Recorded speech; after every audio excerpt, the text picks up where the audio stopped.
The moving truck 2 houses down had been idling since 7 that morning, and I only noticed because Mrs. Alvarez's dog wouldn't stop barking at it.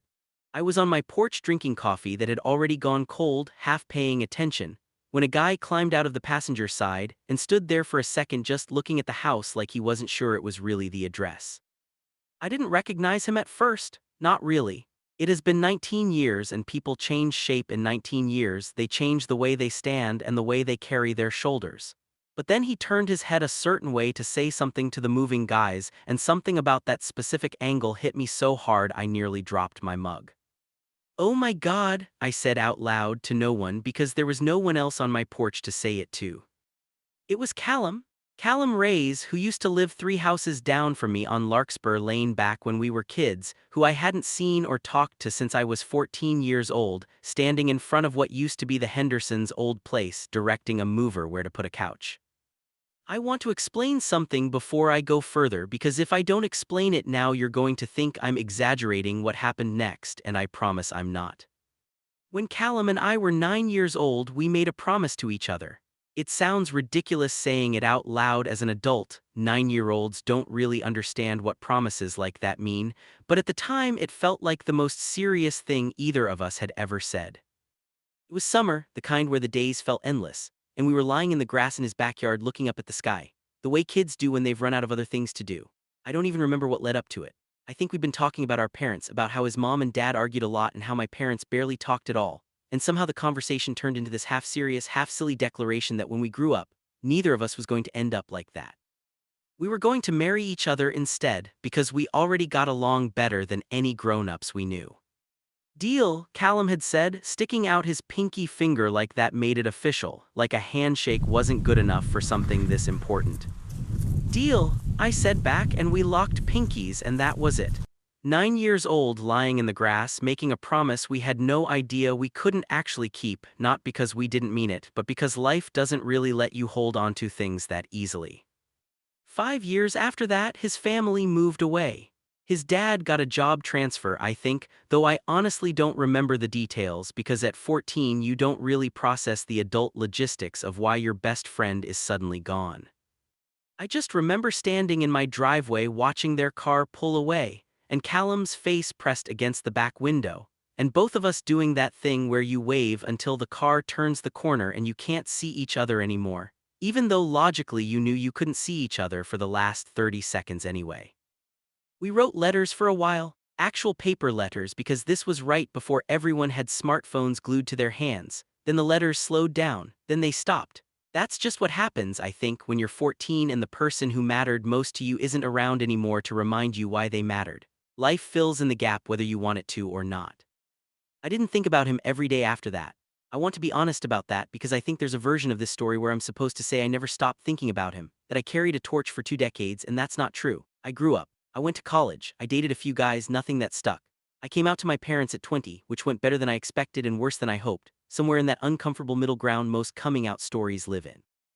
I built an actual adult life in the same town I grew up in, working as a high school art teacher, which felt like a strange kind of poetic justice, being back in the halls of the same district I once wandered as a kid.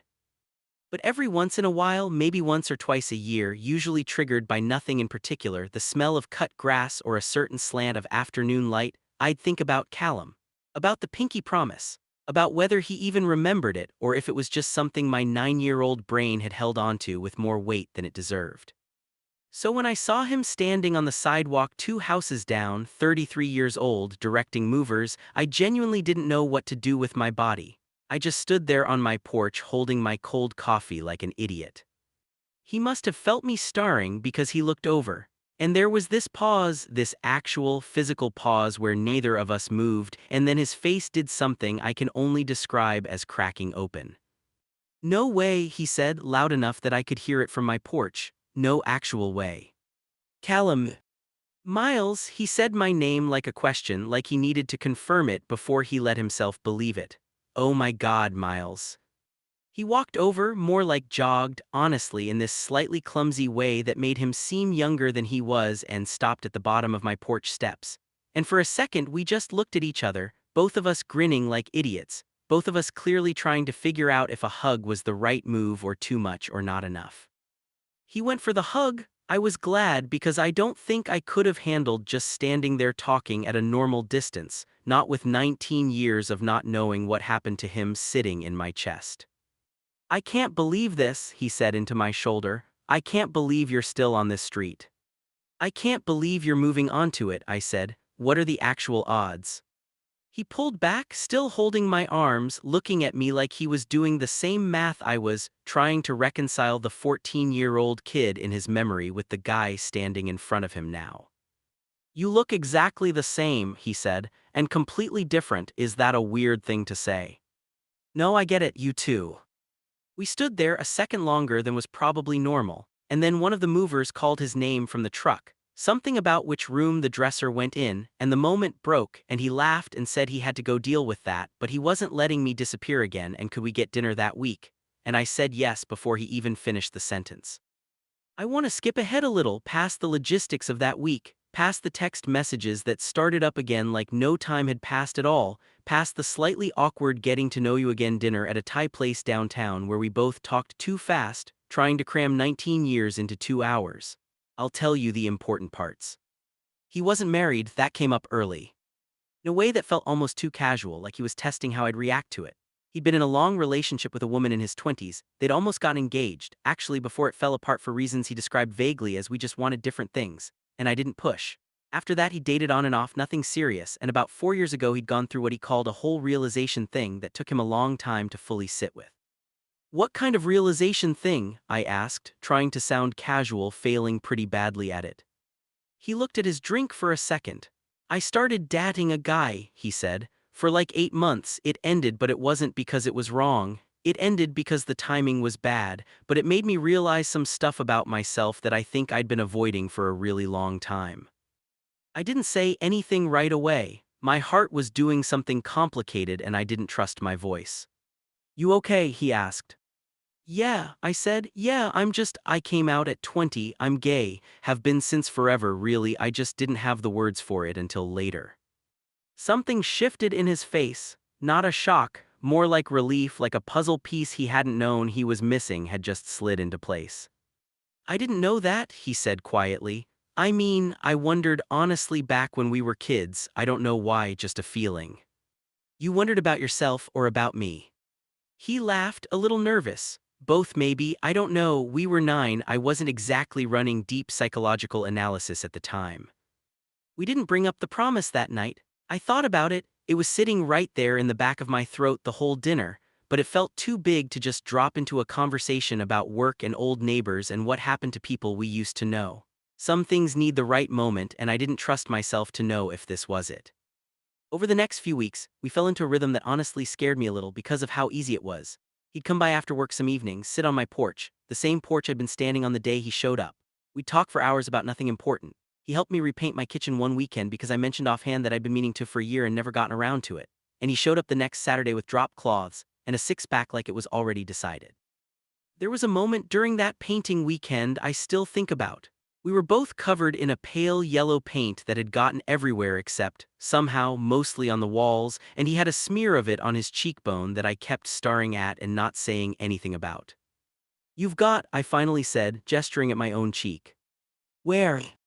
"Here." I reached over without really thinking about it and wiped it off with my thumb, and the second my hand touched his face, everything in the room seemed to go very still. He didn't pull away. He just looked at me and I looked at him, and my thumb was still resting against his cheekbone doing absolutely nothing useful. "Miles," he said quietly. "Yeah. I've been trying to figure out how to say something for like 2 weeks and I keep chickening out." My hand finally dropped. My heart was going so fast I thought he might be able to hear it. "Say it," I said, echoing something I didn't even realize I was echoing until later. Some old instinct in me that apparently didn't like watching people talk themselves out of the truth. "I think part of the reason I took the job transfer that let me move back here," he said, "is because I found out you still lived on the street. My mom mentioned it years ago at some point, I don't even remember when, and it just stuck in my head. And when this opportunity came up I told myself it was about the job, but it wasn't really about the job." I didn't say anything, I couldn't, my whole chest felt too full. "I know that's insane," he said, filling the silence because I wasn't. I know we haven't talked in almost 20 years and I'm basically confessing that I moved across the state partly because of a kid I knew when I was 9. I know how that sounds. Doesn't sound insane, I said finally. It sounds like I had to stop and actually think about how to say it. It sounds like maybe I've been thinking about you more than I let myself admit to, not every day, not obsessively, but you were always sort of there in the back of things, and I never really understood why until you were standing on my street again. He let out a breath, this shaky, relieved sound, like something in him had been braced for rejection and hadn't gotten it. Do you remember the thing we said, he asked, when we were 9 in my old backyard? My throat tightened. You remember that? Miles, I've remembered that my entire life. I used to think about it in the weirdest moments, like it was this dumb kid thing that somehow never fully left me. I told my last boyfriend about it once actually and he laughed and said it was cute, but it wasn't just cute to me. It was, I don't know. It was the first time I think I understood what it might feel like to really love someone, even though I didn't have any of the right words for it yet. I thought I made it up, I said. Like maybe I'd exaggerated how much it meant because I was a kid and kids exaggerate everything. You didn't make it up, he said. I locked pinkies with you on purpose. I meant it as much as a 9-year-old can mean anything, and I think some stupid, stubborn part of me never let go of it. We stood there in my half-painted kitchen, both of us covered in yellow paint, both of us just looking at each other like we were trying to catch up to the moment in real time. I'm not saying we have to pick up exactly where we left off, he said, laughing a little at himself, nervous. That would be insane. We're not 9 anymore, obviously. I wanted you to know. I wanted to actually say it instead of just carrying it around silently for another 2 decades. Callum. Yeah. Kiss me or I'm going to lose my mind standing here. He laughed, really laughed, that surprised, relieved kind of laugh, and closed the distance between us, and it wasn't some perfectly choreographed movie kiss. Our noses bumped a little and he tasted like the beer he'd been drinking and there was still wet paint on the wall behind us that neither of us cared about anymore. It felt clumsy and real and like something that had been almost 2 decades in the making, which I suppose it had been.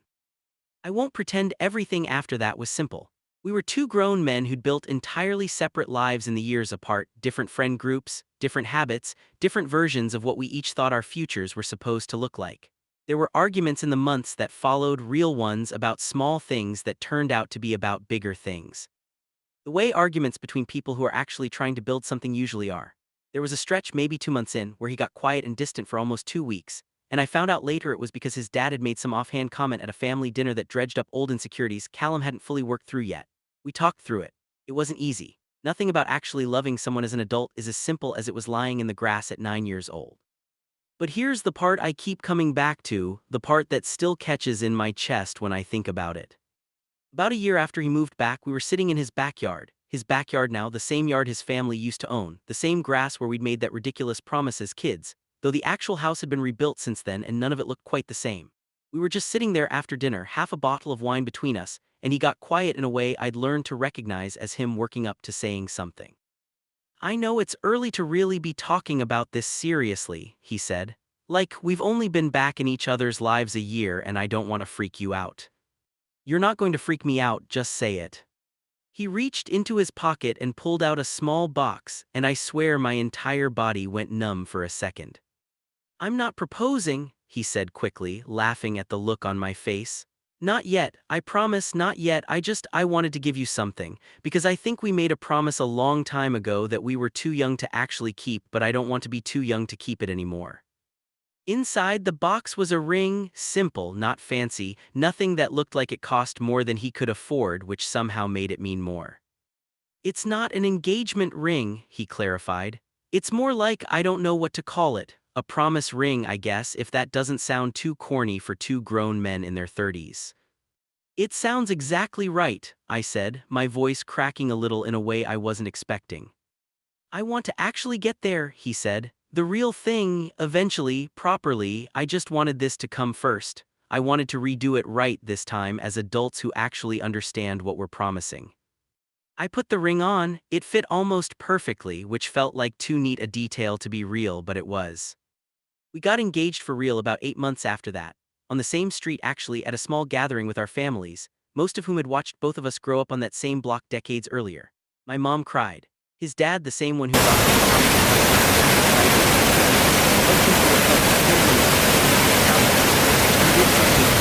needed undoing for a long time. I think about that pinky promise a lot now. Two 9-year-olds lying in the grass making a declaration neither of us fully understood, with no idea how much time and distance would sit between the promise and the keeping of it. I used to think that was a sad story, honestly, two kids who lost each other for 19 years, but I don't think it's sad anymore. I think it's just proof that some things, if they're really meant to hold, find their way back around, even when you've stopped consciously waiting for them. Callum still teases me about it sometimes, usually late at night, when we're lying in bed the same way we used to lie in that backyard grass, staring up at nothing in particular. "Worth the wait?" he'll ask. And every time I tell him the same thing, every single time. "Deal," I say, and he laughs like it's the first time I've said it, even though by now it's become something like our own private language, one that started with two pinky fingers locked together in the grass and somehow, against every odd, found its way all the way back home.